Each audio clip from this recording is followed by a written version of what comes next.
Does soul have a lifespan? I was posting couple of soul related topics in the group, and I think a lot of people started asking, like I think it was a good discussion. Many people started sharing their experience and their encounters with various souls and what kind of soul they were.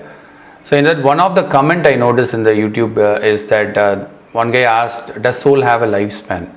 Soul does not have a lifespan. So it is just an energy. So what it does is we all come from a universal conscious. So that means think like a big energy field in the starting of the Big Bang, matter and energy collide and fusion reaction happens. That's what physics says, and the spiritual, they say we all came from a single place. And that particular area is still a mystery. Science is trying to find answer. Even spiritual people, what they say is, I can only experience it. I can only see that, I can't put it in words. So we all have to take that journey to know what is the origin of the human being or the whole universal concept. But coming to the answering the question of the soul, we all have come from the universal conscious. It's a small, like a super soul or a big energy field of soul, and it's a small entity which is a soul because of its ego. It comes down and slowly takes birth to let go the ego and finally go back to the source. So it is more like a cycle. Like think like a big ball and a small tiny atom comes out, and it lives various life forms from a single cell bacteria to like an amoeba and all the way till plants and animal and evolve into human being and then reach its state. Then the soul comes back to the same thing. So it doesn't have any lifespan as such. The whole purpose is to change the body.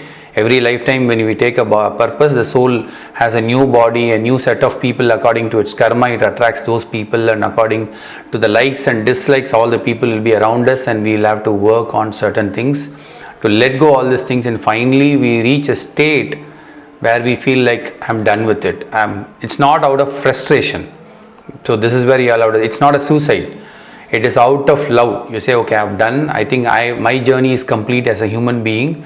Now it is my time for me to go out of the body and go back to the place, our original home where I've come from, the universal conscious.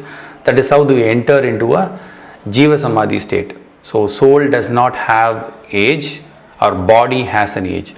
So another example I can tell you is when I say sometimes your child will be an old soul, whereas you might be an younger soul. So I made one post in social media, and there was a lot of interesting discussion. I want to add some clarity to it, because when you are giving a birth to a child, the child might have lived many lifetimes before than you. You might have just started from animal conscious to a human conscious. Maybe a few births you would have taken, but whereas the child would have taken long, may would have experienced it long. So they have that more experience. So they will usually let go. If you see that small children, they are the actual people, very non-judgmental people. They live in the present moment. That is what makes them. That's why we say children are equivalent to God, because they are non-judgmental and they don't keep any memories of anything, and they judge you based on that. Slowly they will develop that and they become what we are today. But the initial state, they are completely judgmental. They are in the present moment. See, if you give a chocolate to them, or they will be completely in that chocolate only. They can't think of anything else. They are there in that moment. So that is another example I can tell you. So soul doesn't have any age. Our body has an age. So we can even stop the aging process, provided your soul is more healthy, you understand a lot about yourself. That can be somehow you can control the body to move towards aging process. So that is also possible. I hope this clarifies your doubt. It's not a topic as such, but it was one of the interesting questions many people ask. So I thought I should put it as a video. It might be useful for people in future. Anyway, that's all I have for now, and we'll catch up in another interesting topic. Bye.